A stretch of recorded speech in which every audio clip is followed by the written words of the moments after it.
हम थोड़ा सा डीके के लिए सरप्राइज प्लान कर रहे हैं। चर्न प्रेडिक्शन का सर करंट वो था कि आपका number of left users divided by number of total users. बस इंटरव्यू की अपनी एक सीरियसनेस है। हेलो दोस्तों, स्वागत है आपका हमारे इस नए ब्लॉग में। आज हम थोड़ा सा डीके के लिए सरप्राइज प्लान कर रहे हैं। क्योंकि काफी टाइम से डीके हमारा जो है इंटरव्यू की तैयारी कर रहा है, हमें भी यही मालूम है। अब उसके लिए हमने कुछ सवाल तैयार किए हैं। रवि रवि अभी डीके को लेके आने वाला है और उसके बाद शुरू होगा डीके का इंटरव्यू। और लेने वाले कौन है इंटरव्यू? कॉलेजेस टू करियर के सीईओ मिस्टर दानिया। रवि रवि तो दोस्तों, आप जैसा कि देख सकते हैं रवि आने वाला है। अरे लेके आओ ना उसको वहां से। डीके को लेके आओ। हाँ भाई हाँ। लेके चल। डीके को लेके आया है। ये पूरी हमने तैयारी कर रखी है शूटिंग की। ये यार डीके बैठ गया। धनियाल यहाँ पे। धनियाल, थोड़ा सा अपना काम छोड़ो और थोड़ा पता करो डीके कितने पानी में पहुंच गया है। और तो आज डीके का इंटरव्यू ले ही लेते हैं, हाँ ले लो। पता चल जाएगा कि डीके कितने पानी में है। सर ये डीके हैं, इंटरव्यू के लिए आए हैं हमारी कंपनी में एनालिस्ट के लिए। तो hi sir, hi DK, how are you? I am fine. Not nervous? No no not at all. तो आपने किस चीज़ की पढ़ाई करी हुई है? मैंने बैचलर ऑफ इंजीनियरिंग की। अच्छा, बैचलर इंजीनियरिंग की हुई है। अच्छा, सबसे पहले हम लोग एक स्टार्ट कर लेते हैं इंट्रोडक्शन से। तो आप अपने बारे में कुछ बताइए कि आपने क्या क्या किया हुआ है। और सो मैंने अपना कॉलेज में मैंने इंजीनियरिंग की हुई है जादवपुर यूनिवर्सिटी से। और उसके बाद मैंने कंपनी ज्वाइन की थी मुंबई में, कैपजेमिनी ज्वाइन की थी। वहाँ पे मैंने एक साल के लिए काम किया था। उसके बाद मैंने अपना स्टार्टअप चालू किया था फोन डिपो नाम से, जिसमें हम लोग second hand phones buy and sell करते थे। उसके बाद पिछले 4 साल से मैं वो कर रहा था। उसके बाद मैं लास्ट ईयर मैंने फोन डिपो छोड़ा और उसके बाद मैंने एक यहाँ पे एजुकेशन का स्टार्टअप ज्वाइन किया। वहाँ पे मैं एजुकेशन के स्टार्टअप में एज अ बिजनेस एनालिस्ट वहाँ पे ज्वाइन था। अच्छा, यस। तो आपकी स्किल्स क्या क्या है? मतलब मेजरली आप किस किस टॉपिक पे एक्सपर्ट हो? एनालिस्ट में मैं मेरे मेजर स्किल्स में जैसे लैंग्वेज पर्सपेक्टिव में देखें तो मैं SQL में I am quite comfortable. In Python I'm quite comfortable in pandas. And other like softwares I'm comfortable with Power BI, Tableau, Looker Studio. ठीक है। तो मतलब आपसे मतलब SQL के question Yes, comfortable, right? very and much. Analytics Python के भी question में आप कंफर्टेबल हो? Yes, ठीक है। yes. तो ठीक है, मैं सवाल पूछता हूँ आपसे, बेसिक सवाल से पूछता हूँ। Sure. पहले हम लोग बेसिक कवर कर लेंगे, देन फिर मॉडरेट एंड हार्ड सवाल के ऊपर देखते हैं। Sure. ठीक है। तो मतलब सबसे पहला सवाल है कि how do you build a churn prediction model using Python? Okay, churn prediction. तो churn prediction Python मॉडल्स तो देखिए सर, हमारे पास बहुत सारे रिग्रेशन मॉडल है, लीनियर रिग्रेशन है, उसके हिसाब से हम लोग कर सकते हैं। अब चर्न प्रेडिक्शन करना है, जैसे आप मेरे को कुछ कंपनी की प्रोफाइल, जैसे मैं अपने एग्जांपल के लिए मैं अपनी लास्ट कंपनी का एग्जांपल दे देता हूँ। वहाँ पे हम लोग का एजुकेशन कंपनी थी। वहाँ पे हम लोग का मॉडल था कि हम लोग टेस्ट सीरीज बेचते थे। तो टेस्ट सीरीज के कोर्सेज में अब चर्न प्रेडिक्शन हम लोग वहाँ पे करते थे कि कितने कस्टमर्स हमारे जैसे कि आ रहे हैं और उनमें से कितने लोग वापस रिटर्न हो जाते हैं। तो चर्न प्रेडिक्शन के लिए हम लोग ने अपना मॉडल इस तरीके से बनाया हुआ था कि सबसे पहले मैं मंथली सारे के सारे सेल्स कैलकुलेट करता था, कितनों ने हम लोग के कोर्सेज परचेज किए हुए हैं। अब उन कोर्सेज में कि हर महीने के एंड में नंबर ऑफ यूजर्स, जैसे कि 500 रहते थे, कि अगर 500 यूजर्स ने सब्सक्राइब किया हुआ था, एक महीने एंड के बाद में बहुतों का सब्सक्रिप्शन एंड हो जाता है। एंड हो जाने के बाद में उसमें से हम लोग ने कैलकुलेट किया और उसमें से मैं इनको डिवाइड कर देता था अलग अलग सेगमेंट में। अच्छा, कि अच्छा ठीक है, तो चर्न का क्या फॉर्मूला भी होगा? मतलब हाँ, do you know the formula? Churn prediction का सर करंट वो था कि आपका number of left users divided by number of total users.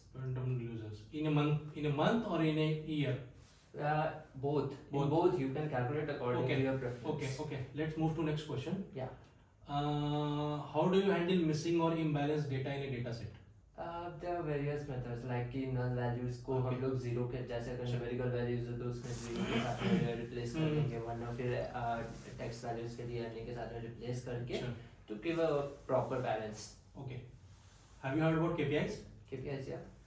So So What KPIs do you track for an e-commerce marketplace? like e-commerce, like in the Phone Depot, earlier in my startup in Phone Depot, I built various KPIs. Like पहला KPI हम लोग ने build किया था number of phones we were selling. Second hand हम लोग second hand phones में deal करते थे, तो number of phones we were selling and number of phones we were buying on a per month basis. Like our whole KPI model was based on those metrics and what we were repairing. Like we were also into repairing phones.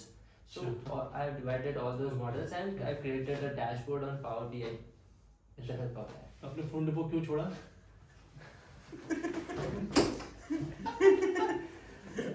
अच्छा तो ठीक है, आपको कुछ मैं case study देता हूँ, आप उस केस स्टडी को एक बार बताओ उसको कैसे सॉल्व करोगे, ठीक है? मान लीजिए कि आपका मार्केट प्लेस है जिसका आपका ऑर्डर जो है 20% से ड्रॉप कर गया है, ओके तो आप क्या स्टेप लोगे इसको डायग्नोज करने के लिए? ओके सर बेसिकली जैसे हम लोग का अगर ई कॉमर्स मार्केट प्लेस है तो ई कॉमर्स मार्केट प्लेस में हम लोग का सबसे मेजर है ऑनलाइन कस्टमर्स एवरीवन। सो सबसे पहले तो मैं अपने प्रोडक्ट्स को अलग अलग सेगमेंट्स में डिवाइड कर दूंगा और हर एक सेगमेंट के हिसाब से उनकी यूजर जर्नीज ट्रैक करूंगा। अब इसके लिए हम लोग सबसे ज़्यादा जैसे मैंने GA4 गूगल एनालिटिक्स पे भी मैंने काम किया हुआ है, तो उस पर मैं यूजर जर्नीज क्रिएट करूंगा। गूगल एनालिटिक्स ये करती क्या है? हाँ। इसमें होता क्या? गूगल एनालिटिक्स में हम लोग वेबसाइट के इवेंट्स ट्रैक करते हैं। अगर हमारी वेबसाइट है या हमारे ऐप्स है उनके ऊपर इवेंट्स ट्रैक करते हैं। लाइक मेरे लास्ट कंपनी में मैंने इसी के ऊपर, तो आपने इस पे भी काम किया हुआ है? यस मैंने इस पे भी काम किया Okay, हुआ है। तो इसका मैंने ये वाला चीज़ है कि इनकी यूजर जर्नीज में मैं ये प्रेडिक्ट करूंगा कि अच्छा ठीक है, चेक करूंगा कौन से इवेंट पे जाके यूजर्स ड्रॉप हो रहे हैं और उस बेसिस पे हम लोग प्रेडिक्ट कर सकते हैं। अच्छा जैसे कि अगर हम लोग का 3 स्टेप प्रोसेस है फॉर सेलिंग अ प्रोडक्ट, अगर हमारे 2 स्टेप के बाद में अगर मेजर यूजर्स 20% यूजर्स ड्रॉप हो रहे हैं, मतलब हम लोग को उसको 3 स्टेप से 2 स्टेप प्रोसेस में लाना है। Okay, so that's the primary reason कि इन स्टेप्स को हम लोग डिवाइड कर देते हैं। अच्छा, नाइस नाइस नाइस नाइस। ठीक है, आपसे मैं एक सीक्वल का क्वेश्चन पूछूंगा, सीक्वल की क्वेरी दूंगा, उसको आपको क्वेरी को लिखना है, ठीक है?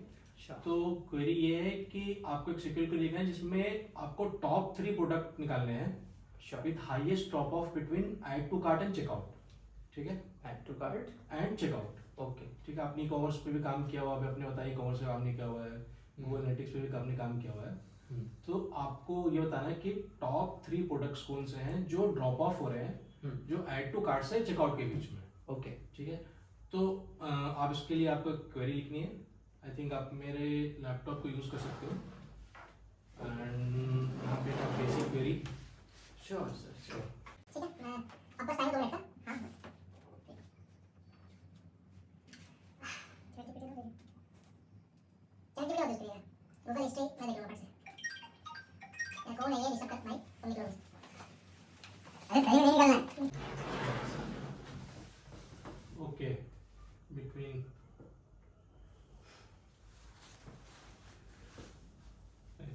सही है, आई थिंक सही, ठीक है? आई थिंक ठीक है। अब आप ठीक है, आई थिंक दैट्स ऑल।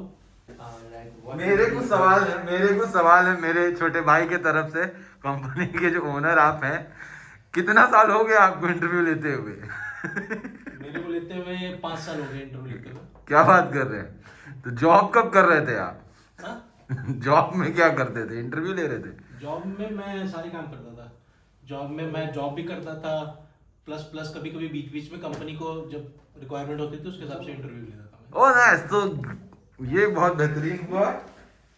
सो दोस्तों, जैसा कि आपने देखा यहाँ पे भाई सवाल तो कि इंटरव्यूज कैसे होते हैं, क्या क्वेश्चंस इंपॉर्टेंट है। भले ही हमने इसको बहुत इजीली कैजुअल वे में हिंदी में बात करते हुए समझाया, बट इंटरव्यू की अपनी एक सीरियसनेस है and we have to respect these things, we have to understand. It's colleges to career का काम ही यही है कि लोगों के इंटरव्यूज में हेल्प करना, उनको अलाइन करवाना।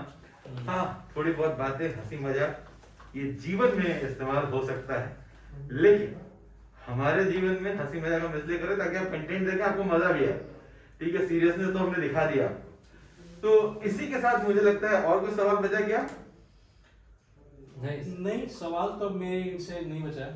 अगर तुम इतना जो पीछे गए 4 बार कटे हुए वीडियो में, तो इससे आपको समझ में आ रहा होगा गाइस कि सब अभी यहाँ पे नौसिखिए हैं हम लोग, फ्रेमिंग एंगल ये सब अभी सीख रहे हैं धीरे धीरे कि कैसे कैमरे में ज्यादा रह सकें। ठीक है, और इसी के साथ मुझे लगता है कि हमें अपने ब्लॉग को समाप्त करना चाहिए आज के, और नेक्स्ट ब्लॉग में मिलेंगे जल्दी ही, ठीक है गाइस? जल्दी। तो see you soon, bye guys, bye. Sayonara. Sayonara. मैं हूं तुम्हारा